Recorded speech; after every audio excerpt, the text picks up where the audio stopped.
고3 학생들에게 제일 중요한 시험은 수능 시험입니다. 이 수능 시험은 그 안에 정답이 있어야 됩니다. 정답이 있고 또 답이 여러 개가 있으면 안 됩니다. 답이 하나가 딱 있어야 됩니다. 또 그 고등학생 수준으로서 풀 수 있는 수준의 문제가 나와야 됩니다. 대학원생들이 공부하는 이런 문제를 내면은 학생들이 풀 수가 없고 나중에 문제를 너무 어렵게 내었다, 난이도 조절에 실패했다, 그래서 신문에서 막 떠들게 되고 출제자도 욕을 많이 얻어먹게 됩니다. 전에 언젠가 한번 교회 가니까 그 집사님 한 분이 수학 교수인데 출제위원으로 자주 들어간다고 했습니다. 물어보니까 막 한 달 동안 호텔에 감금되어 가지고 아주 고생이 많다고 합니다. 문제를 너무 어렵게 내도 안 되고 너무 쉽게 내도 안 되고 아주 학생들이 적당하게 이렇게 변별력을, 실력의 차이를 볼 수 있도록 내야 되는데 그게 참 어려운 문제라고 이야기했습니다. 저희들도 대학 다닐 때 이제 그 기말고사를 보지 않습니까? 그러면 교수가 한 번씩 자기가 박사 과정에서 그 공부하던 그 문제를 한 문제씩 냅니다. 골탕 먹이려고 그렇게 하는 건 아닌 것 같고 학생들의 실력을 보려고 박사 과정 때 어려운 문제들을 하나씩 이렇게 냅니다. 저 같은 사람 바로 판단하죠. 이건 풀어서는 안 되는 문제다 하는 걸 바로 판단해가지고 아예 손도 안 댑니다. 근데 어떤 학생은 막 굉장히 그 번민을 합니다. 그 문제를 풀려고 번민을 하다가 결국 못 풀고 또 푸는 애가 나와요.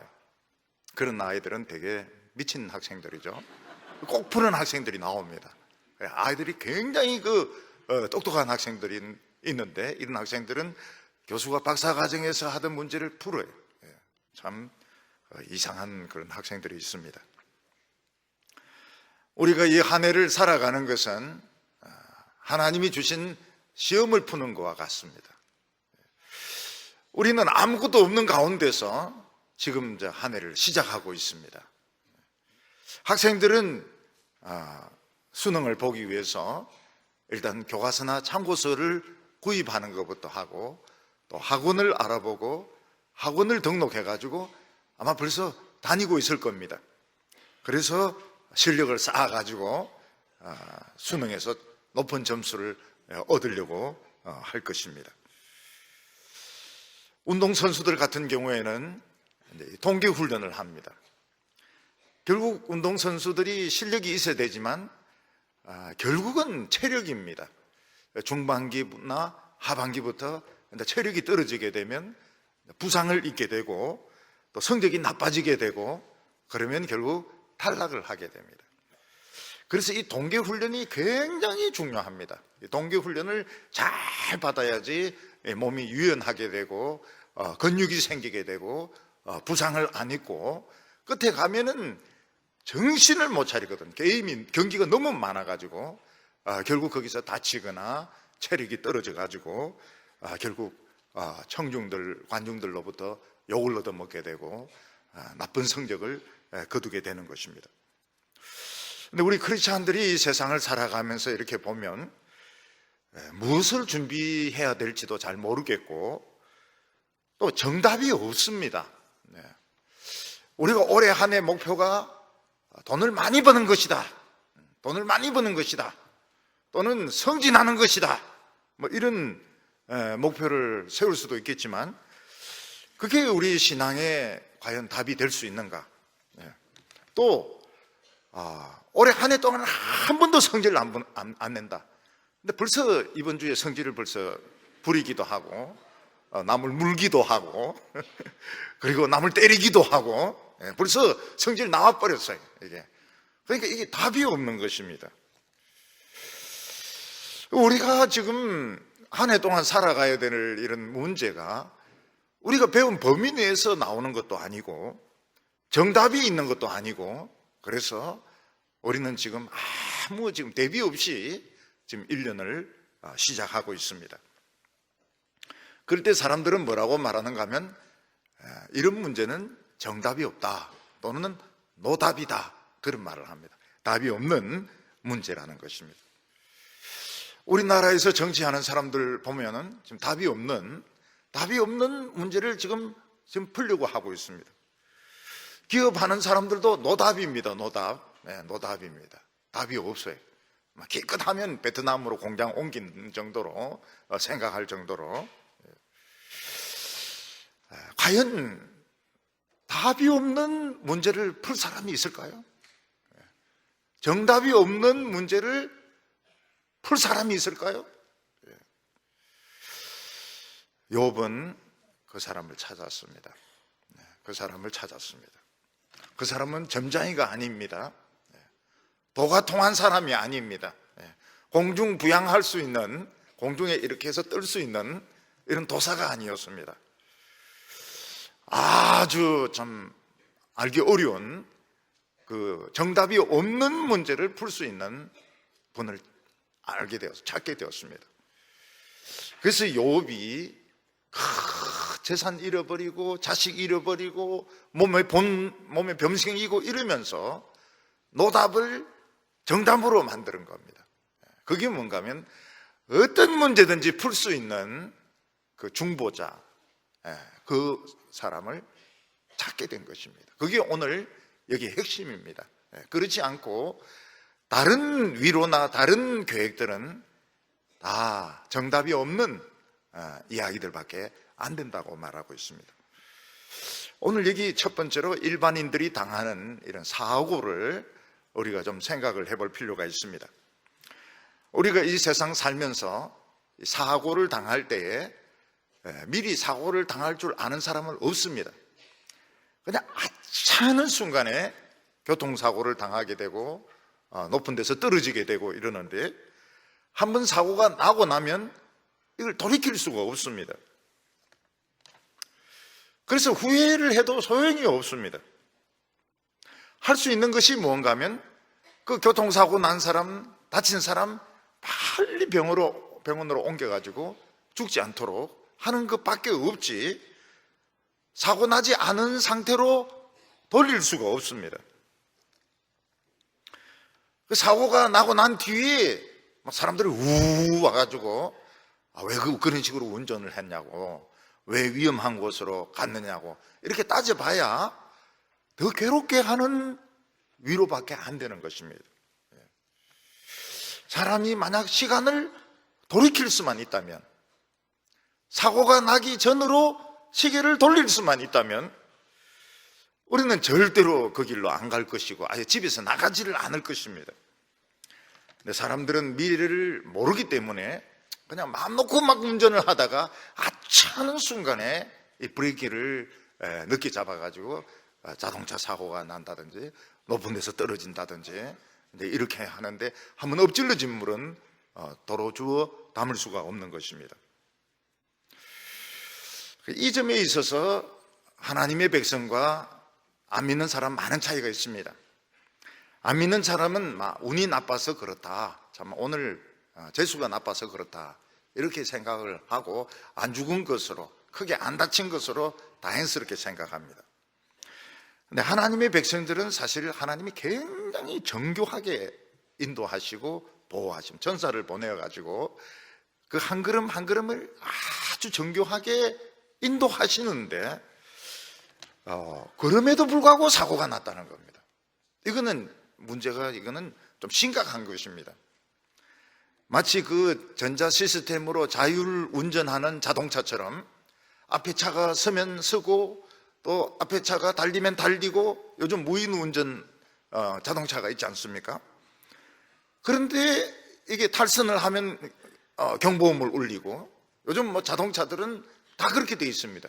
차선을 밟으면 소리가 난다든지, 그리고 이 크루즈를 만들어 놓으면 앞에 차가 서면은 자기도 섭니다. 저는 그 크루즈를 못 믿어가지고요, 앞에 차 서면 제가 또 브레이크 밟고 막 이렇게 했는데 보니까 자기가 써요.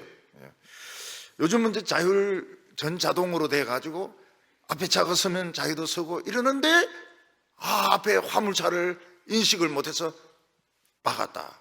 많이 다치고 사람이 죽었다. 그러면 이거는 이제 심각한 문제인 겁니다. 이거는 이제 다시금 조사를 해야 되는 것입니다. 우리 크리스찬들은 하나님이 천사들을 통해 가지고 굉장히 그 정교하게 그 우리의 그 걸음을 인도하시고 삶을 인도하십니다. 그래서 시편에 보면 나의 일어섬과 앉음을 알고 계시며, 그게 다 하나님이 정교하게 지키고 계신다는 것입니다.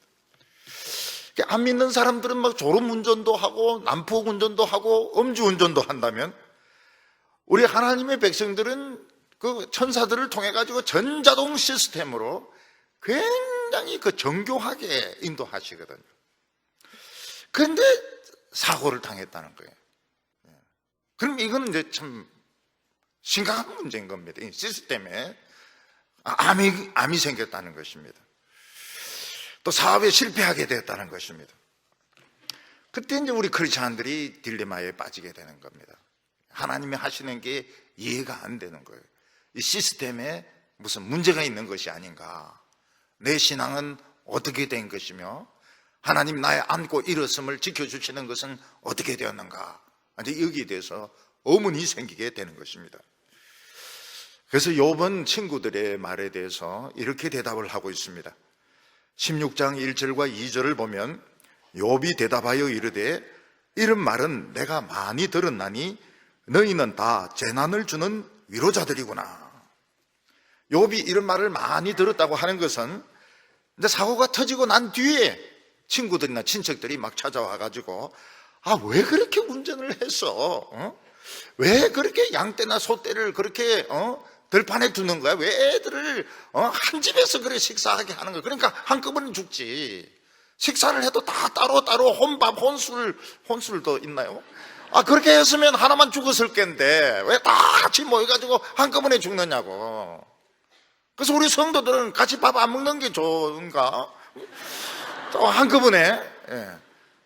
그래서 이 뭐 삼성 같은 데 이런 데 보면은 아버지하고 아들하고 절대로 같은 비행기 안 탑니다. 같은 비행기 안 탑니다. 둘 다 죽어버리면 안 되기 때문에. 지난번에 그 사관학교 졸업식에 이제 차장 별 3개가 왔습니다. 총장이 왜 안 오냐 이러니까 둘은 항상 따로 다닌다는 겁니다. 별 4개하고 별 3개는 절대 같이 다니지 않는다는 거예요. 왜냐하면 하나 죽으면 하나가 이걸 지휘를 해야 되기 때문에 별 3개하고 별 4개는 절대로 같이 다. 졸업식 예배에 별 3개가 오고 졸업식에는 별 4개가 오고 이러면서 한 명은 반드시 본부를 지키게 되어 있다는 것입니다. 그래서 우리 부부도 같이 다니지 말까 이런 생각을 하고 있습니다. 하나는 미국 가고 하나는 한국 있고 말이죠. 이런 식으로. 하나는 교회 가고 하나는 텔레비전. 이건 또 교인들에게 본이 안 될 것 같고 둘 다 죽으면 안 되니까 말이죠. 그러니까 이런 일들이 일어날 수 있기 때문에 여러분들 부부들도 잘 생각하고 놀러 가더라도 하나만 가고 하나는 집 지키고 이래야지. 둘 다 죽어버리면 어떻게 됩니까? 둘 다 죽어버리면 이거 애들이 큰일이거든요. 그래서 하나만 놀러 가고 하나는 교회 나오고 이렇게 반반씩 그렇게 2019년에 한번 생각을 해보시기를 바랍니다. 그래서 다 이 재난을 주는 위로자다 이렇게 말하고 있습니다. 욥의 친구들이 이제 찾아와 가지고 너가 하나님 잘 믿지만 그래도 너 신앙에 부족한 부분이 있었기 때문에 이런 일이 일어났다. 그래서 지금이라도 참 막 회개하고 제대로 믿으면 하나님 나중을 창대하게 해줄, 나중에 창대가 나옵니다.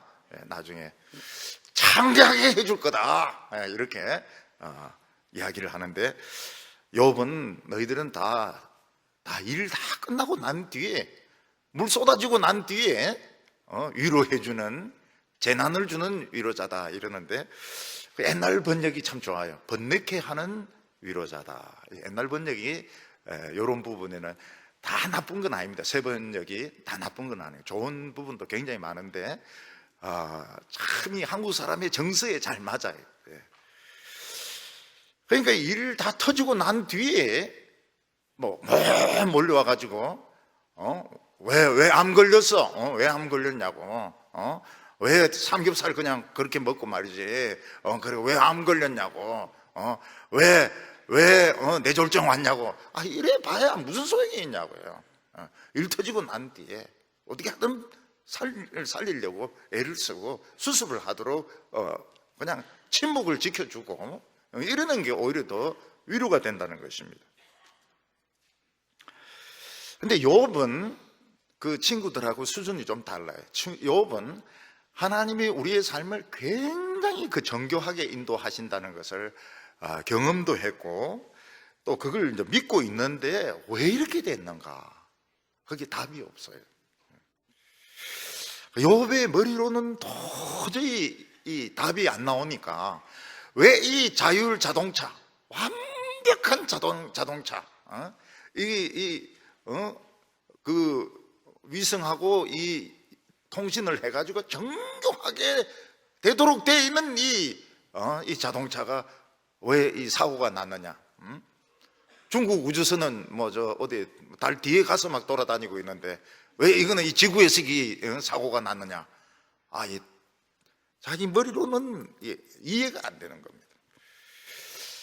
그래서 3절에 헛된 말이 어찌 끝이 있으랴? 내가 무엇에 자극을 받아 이같이 대답하는가?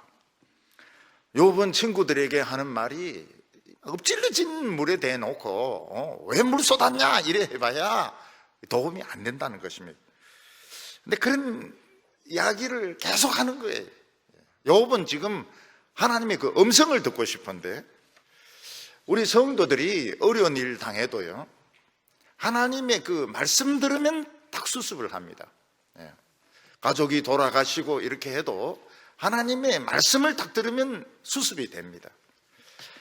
근데 끝없이 인간적으로 위로하고 또 위로받았는데 또 위로하고 이러면 나중에 짜증이 나요.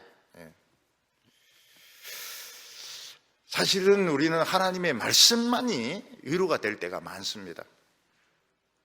장애인에 대해서 하나님 뭐라고 말씀하셨습니까? 누가 눈을 만들었냐? 누가 입을 만들었냐? 장애인은 누가 내가 만들었다는 거예요. 장애인의 책임은 하나님에게 있다.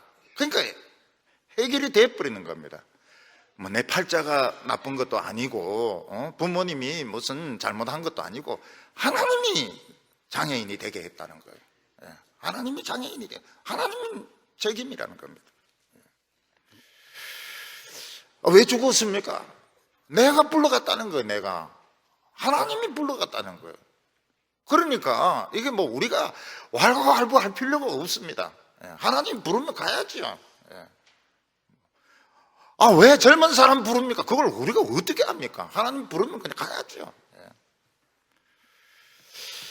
지금 내가 왜 이렇게 됐습니까? 하나님이 그렇게 만들었는 거예요. 하나님이 왜 지금 내 형편이 이 모양 이렇습니까? 내가 그래 만들었다. 왜 이리 만들었습니까? 내가 쓰려고 그렇다고. 뭐로 쓰려고요? 재직기에 쓰려고 좀 그렇게 했다고. 하나님이 책임을 지겠다는 겁니다. 오늘 교회는 어떻습니까? 자꾸 인간적인 위로를 합니다. 위로 다 받았어요. 근데 또 위로하고 또 인간적으로 위로하고 나중에는 막 신경질이 납니다. 그걸 욥은 뭐라고 말한가 하면 헛된 말을 하고 있다는 거예요. 위로 실컷 해놓고 또 하고 이러니까 똑같은 소리 너무 들으니까 짜증이 난다는 겁니다. 외국에서 이렇게 한번 오면 친구들이 묻습니다. 독일 생활 어땠냐고. 그래서 독일에 대해서 이제 좀 이야기를 합니다. 또 딴 사람은 또 묻습니다. 또 물어요. 나중에는 막 진짜 싫은데 또 물어요. 그럴 때는 어떻게 해야 됩니까? 이 안에 종이를 하나 꺼내야 됩니다. 이하동문 이래가지고 오늘 100번 이야기했다고, 오늘 독일에 대해서 100번 이야기했다고 똑같은 소리를 자꾸 묻고 이렇게 하니까 이하동문인 것입니다. 욥은 자기도 그런 소리 얼마든지 할 수 있다고 이야기했습니다. 4절과 5절 보면 나도 너희처럼 말할 수 있나니 가령 너희 마음이 내 마음 자리에 있다 하자. 나도 그럴듯한 말로 너희를 치며 너희를 향하여 머리를 흔들 수 있느니라. 그래도 입으로 너희를 강하게 하며 입술의 위로로 너희의 근심을 풀었으리라. 욥도 인간적인 말로 야단도 치고 위로도 하고 축복도 하는 일을 얼마든지 할 수 있다는 겁니다. 이게 오늘 기독교가 지금 하고 있는 겁니다. 성경 한 구절 읽고 나서는 그냥 자기 이야기를 합니다. 자기 이야기 시큰합니다. 썰을 푸는 거죠. 좋은 예화를 들어가지고 인간적인 교훈을 주고 감동을 주고 그 설교 들을 때는 쏙 빠집니다. 근데 현실에 한번 딱 붙으면은 이 상상력의 결핍이 벌써 딱 나타나는 겁니다. 현실에 붙어버리면 절대로 못 이깁니다. 이 현실이 만만하지가 않습니다. 만만하지가 않아요. 현실의 벽은 너무 높습니다. 그러니까 이 기독교인들이 세상을 이기지 못하는 겁니다. 지혜롭게 기독교인 냄새는 안 나면서 싹 지혜롭게 싹싹 풀어나가고 이렇게 해야 되는데 그런 머리가 안 도는 거예요. 상상력이 결핍이 되는 것입니다. imagination, 상상이 안 되는 거예요. 너무 좋은 고급 음식만 자꾸 먹고 이렇게 하니까 현실 문제에 딱 부딪혔을 때 답이 없는 것입니다. 그래서 이 하나님의 말씀이 아니면 죽은 영혼이 살아날 수 없고 부흥의 불이 붙을 수가 없습니다. 절대로 붙을 수가 없어요. 사람 끌어모을 수는 있어요. 그러나 중심이 뜨거워지지가 않습니다. 기도 응답이 안 옵니다. 6절에 보면 내가 말하여도 내 근심이 풀리지 아니하고 잠잠하여도 내 아픔이 줄어들지 아니로 하리로다. 욥의 이제 심정을 이야기합니다. 말을 해도 근심이 안 풀리고 잠잠해도 아픔이 없어지지 않고, 이게 한마디로 말하면 뭐가 됩니까? 말을 해도 근심이 그대로 있고 안 해도 마음이 아프고 정답이 없다는 거예요. 내 문제에 대해서는 답이 없다는 겁니다. 욥은 답을 모르고 있습니다. 하나님은 정결하시게 나의 삶을 인도하고 계신데 왜 이런 대형 사고가 터졌을까? 나는 모든 신뢰를 다 잃어버리고 인생 밑바닥에 떨어지게 되었을까? 말을 해도 시원치가 않아요. 왜냐하면 자기도 압니다. 이게 핵심이 아니란 걸 알아요. 핵심이 아니면 아닐수록 말이 많아집니다. 핵심은 한마디로 딱 끝나거든. 정답은 딱 한마디로 2번 이러면 되는데 뭐가 이건 이거고 저건 저거고 뭐 함수가 어떻고 시그마가 어떻고 막 말이 많은 이유는 이건 이제 변명을 해야 되니까 말이 많아지는 것입니다. 그리고 말을 뱉으면 시원해야 되는데 시원하지가 않아요. 마음이 아파요. 계속 마음이 아파요. 왜가 안 풀리니까. 이것은 욥이 답을 모르고 있었던 것입니다. 답이 없는 문제를 지금 풀려고 하고 있는 겁니다. 오늘 두 번째로 욥의 그 모습을 욥이 이제 객관적으로 설명을 하고 있습니다. 욥은 환난을 당하면서 자신의 모습을 여러 가지 각도에서 이야기를 하고 있습니다. 요즘 스포츠는 보면 카메라를 여러 개 두고 다양한 각도에서 이걸 찍어 봅니다. 그래서 이쪽에서 찍기도 하고 저쪽에서 찍기도 하고, 그러니까 뭐 배구 같은 것도 보면 공격하는 쪽에서도 찍기도 하고 받는 쪽에서도 찍기도 하고 위에서도 찍기도 하고 굉장히 재미가 있죠. 욥은 자기의 모습을 여러 가지 모습으로 생각을 해보았습니다. 그 첫 번째는 무엇인가 하면 하나님께서 자기를 얼마나 비참하게 하셨는가 하는 그 사진입니다. 비참한 모습의 사진입니다. 7절과 8절 보면 이제 주께서 나를 피로하게 하시고 나의 온 집안을 패망하게 하셨나이다. 주께서 나를 시들게 하셨으니 이는 나를 향하여 정글을 삼으심이라. 나의 파리한 모습이 일어나서 대면하여 내 앞에서 정언하리다. 요셉은 병으로 가난으로 지쳤습니다. 마른 풀처럼 시들어 버렸습니다. 싱싱하게 막 솟아나야 되는데 풀은 마르고 꽃은 시드나 그 복음송처럼 욥의 인생은 시들어 버렸어요. 박상 맛이 가버렸습니다.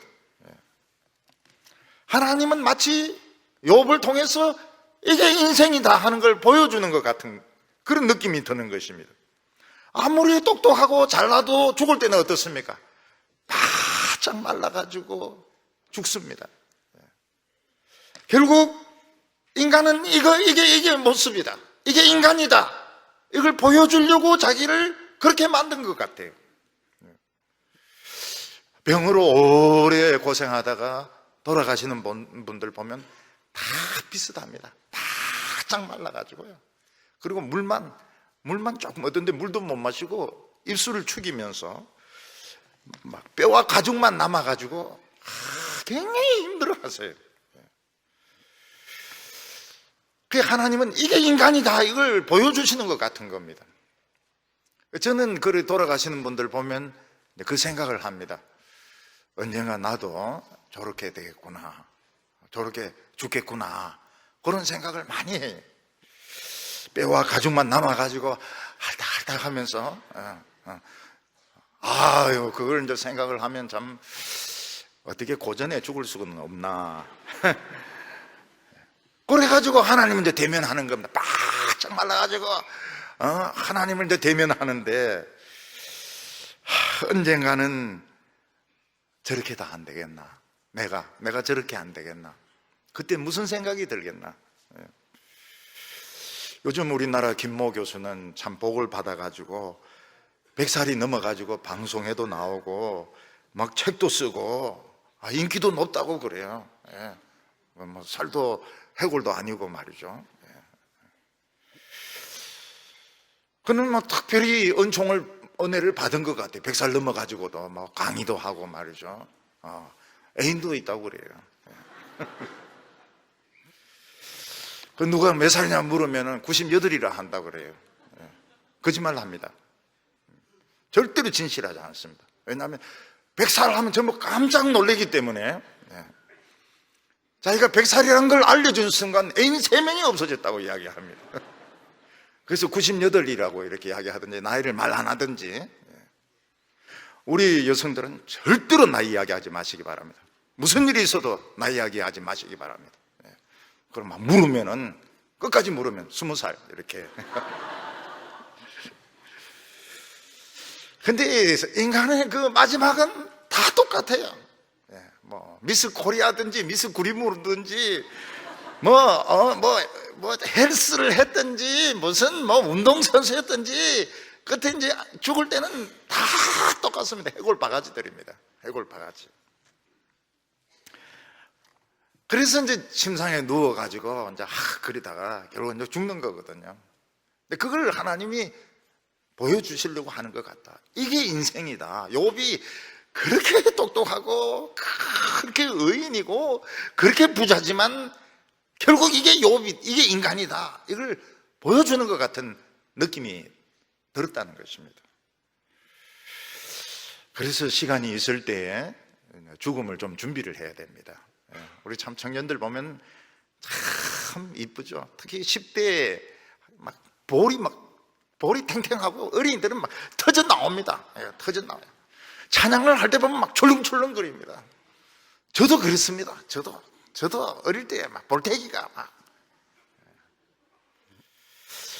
시간이 있을 때, 근데 다 옵니다.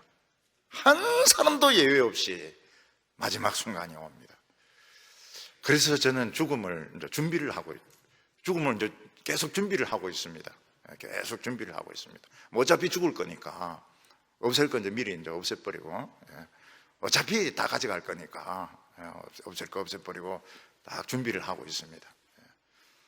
빨리 안 죽네. 욥은 하나님이 자기에게 굉장히 화를 내시는 그런 인상을 받은 것입니다.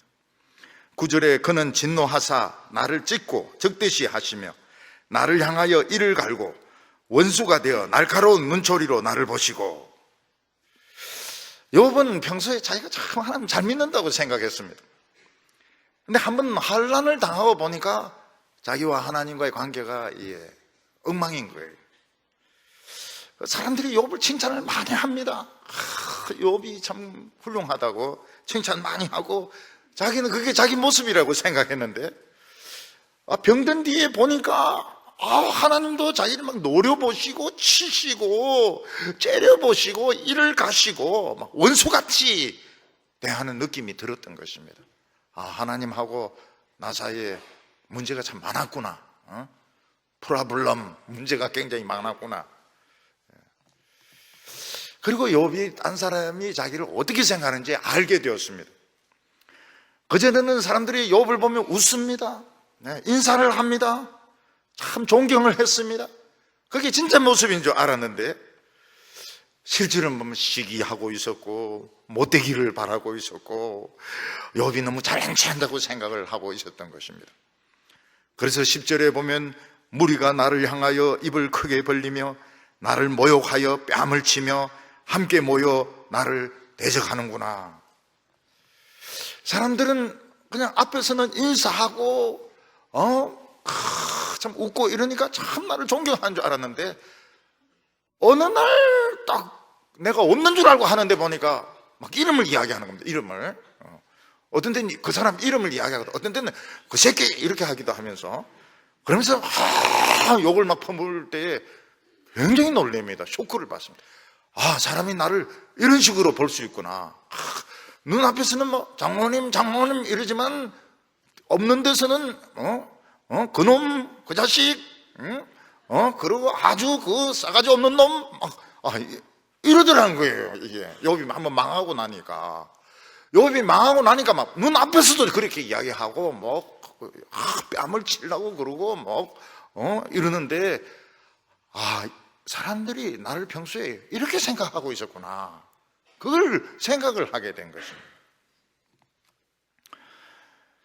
그 사람들이 높은 자리에 있으면 사람들이 막 설설 깁니다. 설설 기고 막 아부하고 이런데 정권 딱 바뀌면 어떻게 됩니까?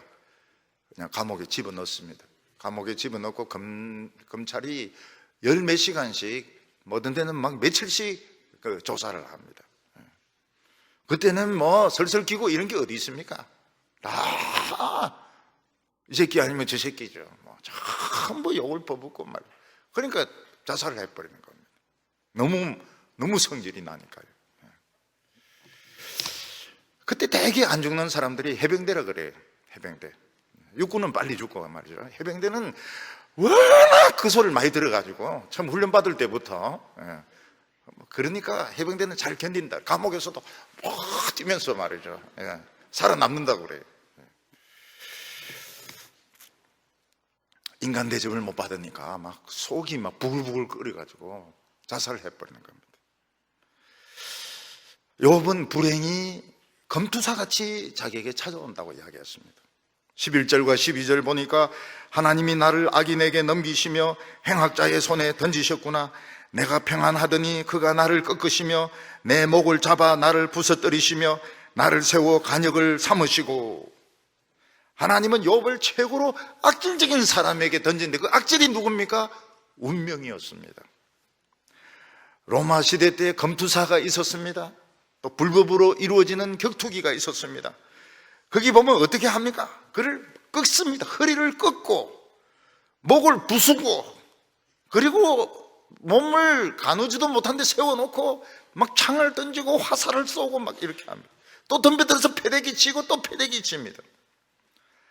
욥은 얼마나 사나운 운명에 걸려들었던지 검투사 같은 이런 운명의 손에 걸려들어서 목을 꺾어버리고 허리를 꺾어버리고 그리고 막 맨 땅에 패대기를 치는데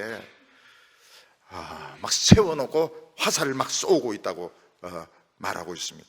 13절과 14절 보면 그의 화살들이 사방에서 날아와 사정없이 나를 쏘므로 그는 내 콩팥들을 꿰뚫고 그는 내 쓸개가 땅에 흘러나오게 하시는구나. 그가 나를 치고 또 다시 치며 용사같이 달려드시니. 쇠사슬로 감아놓고 막 화살을 쏘아대니까 화살이 간을 통과하고 콩팥을 통과하고 쓸개를 통과해가 막 쓸개즙이 땅으로 막 줄줄 흘러내리고 있습니다. 근데 인정사정 안 봐주고 또 때리고 또 때리고 또 때립니다. 죽을 때까지 때리려고 하고 있습니다.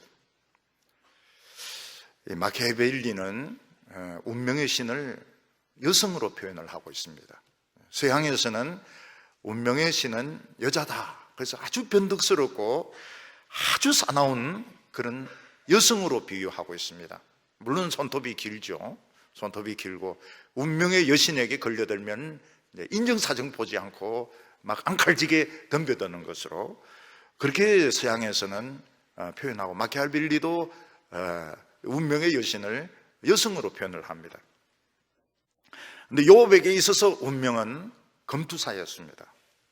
인정사정 없는 이런 덩치를 가지고 허리를 꺾고 목을 꺾고 패대기를 치고 면상을 치고 화살로 쏘고 창으로 찌르고 또 공격하고 또 경극하고 피투성이를 만드는 이런 검투사 같은 이런 운명의 손에 걸려들었다, 그렇게 말하고 있습니다. 그래서 욥은 자신의 모습을 볼 때 너무 비참한 겁니다. 15절과 16절 보면 내가 굵은 배를 꿰매어 내 피부에 덮고 내 뿔은 티끌에 덮였구나. 내 얼굴은 울음으로 붉었고 내 눈꺼풀에는 죽음의 그늘이 있구나.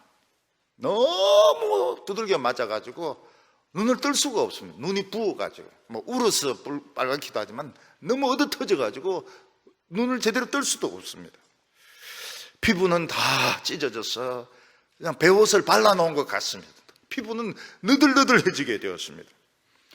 그의 자존심이 뿔인데 뿔은 패대기 쳐가지고 지금 자존심도 없고 인격도 지금 인정이 되지 않고 욥의 눈에는 지금 죽음이 지금 가물가물하게 찾아오고 있다고 말하고 있습니다. 욥이 이해가 되지 않는 것은 하나님은 어떻게 나를 정교하게 인도하시다가 이 사나운 검투사 같은 운명의 신의 손에 걸리게 하셔서 이 너들너들하게 만들었는가, 눈을 뜰 수 없을 정도로 두들겨 맞게 하시고 썰개가 다 창자 밖으로 흘러나오게 하시는가. 욥은 풀리지 않는 의문을 가지고 있었던 것입니다. 오늘 여기 세 번째로 욥은 답을 푸는 사람을 만나게 되었습니다. 우리가 여기까지만 보면 욥은 망한 사람이었고 재수가 없는 사람이고 운명의 신을 잘못 만나서 깨질 대로 깨어진 그런 사람으로 생각이 듭니다.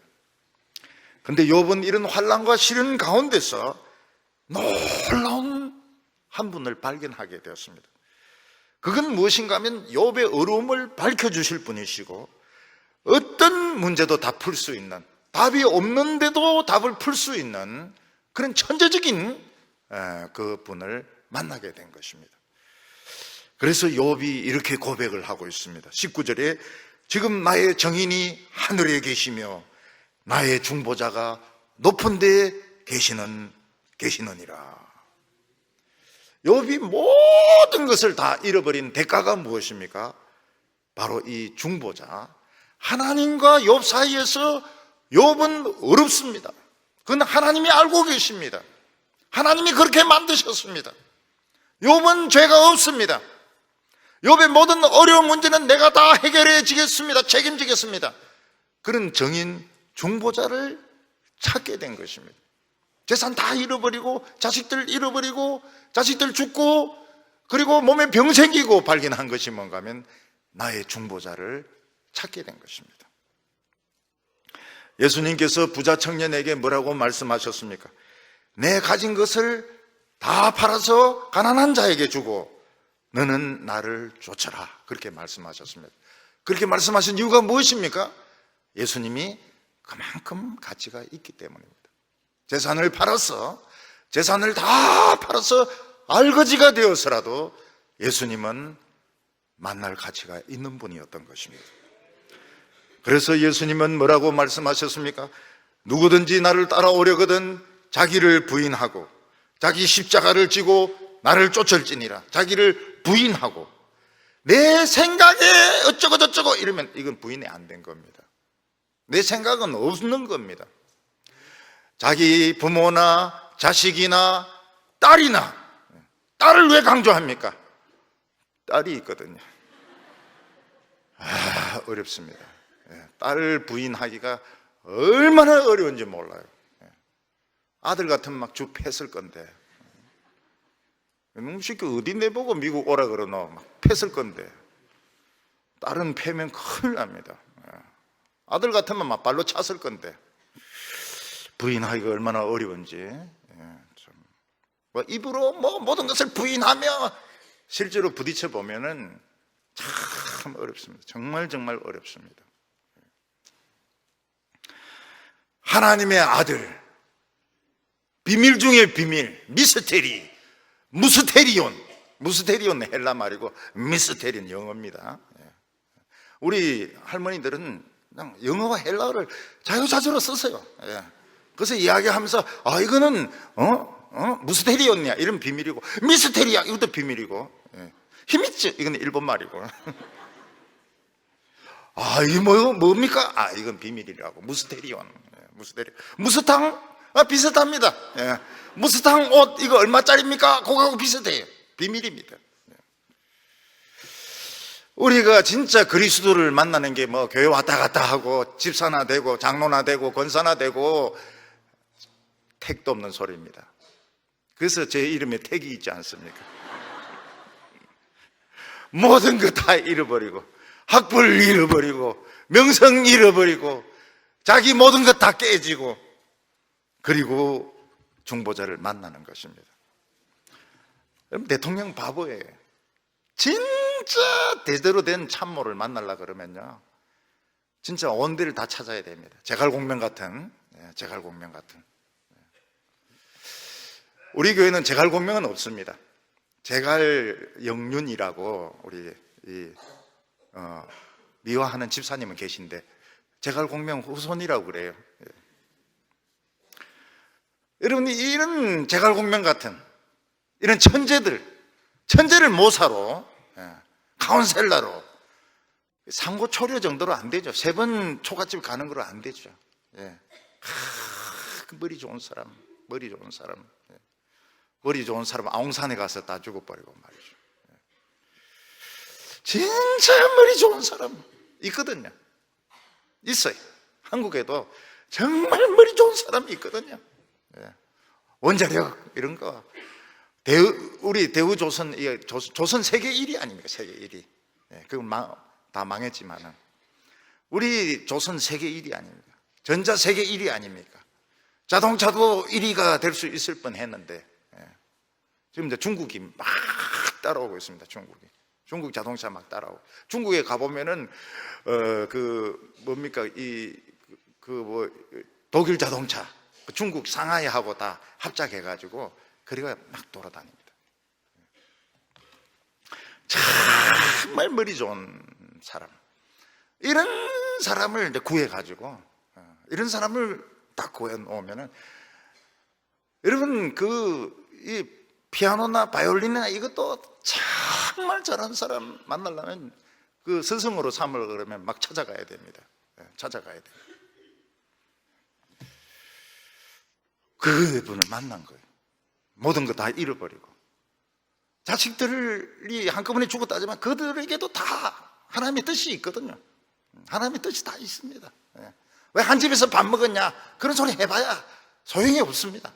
또 자식들은 자식들대로 다 하나님의 뜻이 있어요. 근데 욥은 그 뛰어난 천재를 만난 겁니다. 아무도 못 푸는 문제를 푸는 분이시고, 욥의 의로움과 욥의 진심을 이해해 줄 수 있는 나의 정인, 나의 정보자, 하늘에 계신 분을 만난 것입니다.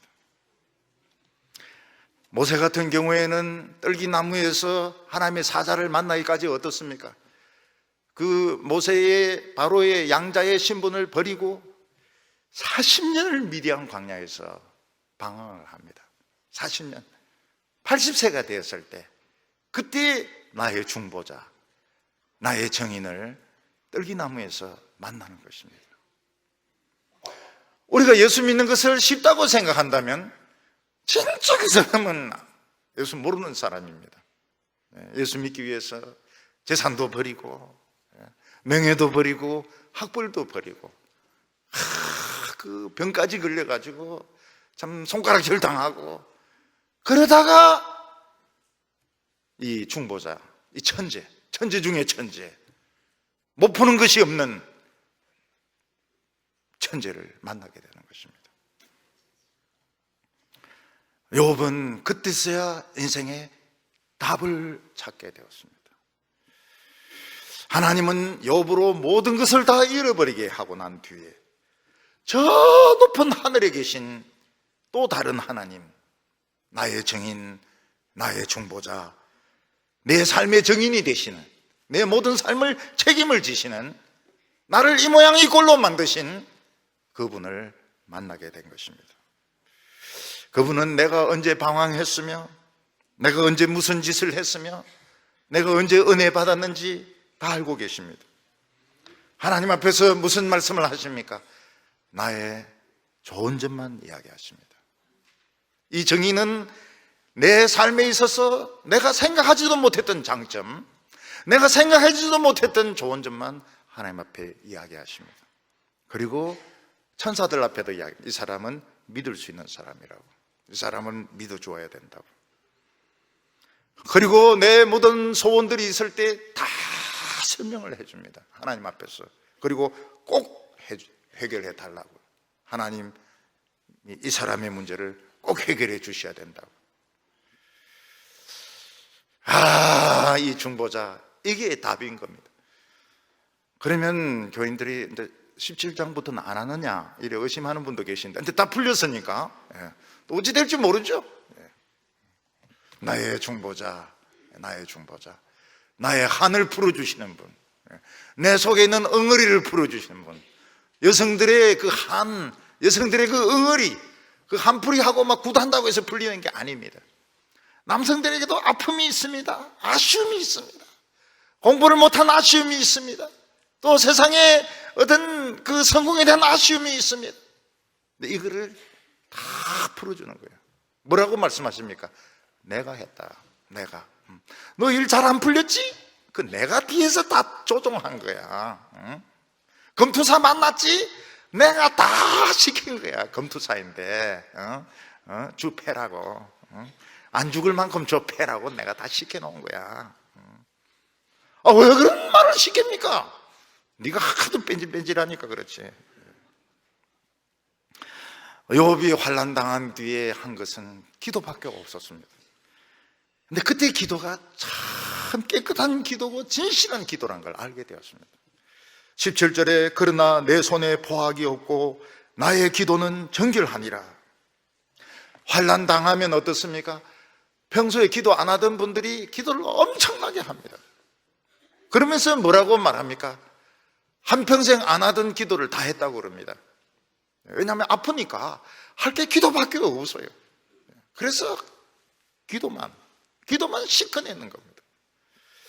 저는 요즘 병원 입원실에 가면서 그 텔레비 있는 것에 대해서 굉장히 안타깝게 생각합니다. 병원에 입원해 있는 기간은 그 기도하는 시간인데 왜 그 텔레비가 나와가지고 혼자 사는 사람 이런 거 보여주고 이러는지, 왜 그런 걸 자꾸 보고 그렇게 시간을 때우려고 하는지. 병원에 입원해 있는 시간은 기도하는 시간입니다. 기도하는 시간. 저는 그 병원에서 창세기 그 책을, 주제가 있는 창세기 책을 막 썼습니다. 그러니까 의사가 와가지고 막 아픈데 왜 책을 지금 뭐 하시냐고 말이죠. 성경 놔놓고 뭐 영어 주석 놔놓고 막 치니까 뭐 하시는 거 와서 막 책을 들춰보고 이러더라고요. 그 피 묻은 책입니다. 욥이 이렇게 이야기합니다. 18절에 땅아 내 피를 가리지 말라, 나의 부르짖음이 쉴 자리를 잡지 못하게 하라. 욥은 막 기도하면서 억장이 무너져서 막 피를 토했던 것 같아요. 그리고 땅에 뒹굴면서 막 발악하면서 기도하니까 뒷거리에 막 피도 막 묻기도 하고 그랬던 것 같아요. 그 피를 지우지 말라 그랬습니다. 내 피를 지우지 말아 달라고. 그 피는 진실한 피니까요. 욥은 나의 부르짖음이 쉬지 않게 해라고, 쉴 수 없도록 만들어 계속 부르짖게 해라고 말하고 있습니다. 그러니까 어디든지 아프니까 계속 부르짖는 것입니다. 안 아픈 데가 없으니까요. 여러분, 그 아파서 기도하는 것도 이렇게 좋은 거구나. 마음이 아파서 기도하고, 몸이 아파서 기도하고, 피를 토하면서 기도하고, 땅에 뒹굴면서 기도하는 것이 이렇게 순수하고 좋은 것이구나. 우리 중보자, 내 중보자 앞에서. 그래서 기도를 너무 이렇게 거룩하게 이래 하지 말고 막 뒹굴면서 막 하세요. 맨 땅에 막 뒹굴면서 막 기도하시고, 막 침도 뱉고 이러면 안 되고요. 피가 나오면 막 뱉어가면서. 그러면 우리는 꼭 이래 비참하게 기도를 해야 되는가? 요번 지금 중보자를 만나려고 하니까 이래 비참해져야 되는데, 꼭 이래 비참해져야 믿는 것이고, 꼭 이래 비참해져야 중보자를 만나고 정인을 만나는 것인가? 그렇지 않습니다. 점잖게 만날 수 있습니다. 내 재산 다 사기당하고, 거기다 교통사고까지 당하고, 그래야 중보자를 만나는가? 그렇게 살벌하게, 우리 신앙은 이렇게 살벌한 신앙인가? 그렇지 않습니다. 우리가 설교 말씀을 들으면서 눈물 흘리면 중보자를 만나는 것입니다. 그래서 말씀을 들으면서 은혜 받는 것은 행운입니다. 정말 행운 중에 행운입니다. 운명의 여신 이런 거 가까이 오지도 못해요. 운명의 검투사 가까이 오지도 못해요. 내가 하나님의 말씀을 참 이런 아직 어려움이 오기 전에, 특히 청년의 때에, 어린아이 때에 설교 말씀을 듣고 눈물 흘리고 참 막 부르짖으면서 기도하는 것은, 이것은 행운입니다. 행운의 열쇠. 네이크로바. 줍지 마세요. 행운을 가져오지도 못합니다. 사람은 우리 성도들을 돕는 데 한계가 있습니다. 20절과 21절 보면, 나의 친구는 나를 조롱하고 내 눈은 하나님을 향하여 눈물 흘리니 사람과 하나님 사이의 인자와 그 이웃 사이에 중개하시기를 원하노니. 친구는 나를 조롱하고, 누가 조롱하겠습니까? 그런데 본인은 그렇게 느끼는 겁니다. 열등의식을 가지고 있으면은 남이 조롱하는 것 같아요. 두 사람이 수근거리면 내 이야기를 하는 것 같아요. 내 욕을 하는 것 같아요. 사람은 그런 의심을 가지게 됩니다. 왜냐하면 자신의 처지가 비참하기 때문에 다 사람들이 내 이야기를 퍼뜨리고 다니는 것 같아요. 근데 실제로 사람들 바빠서 남의 이야기 할 시간 없습니다. 옛날에는 남의 이야기를 많이 하는데 요즘은 그 시간조차도 없어요. 너무너무 바쁩니다.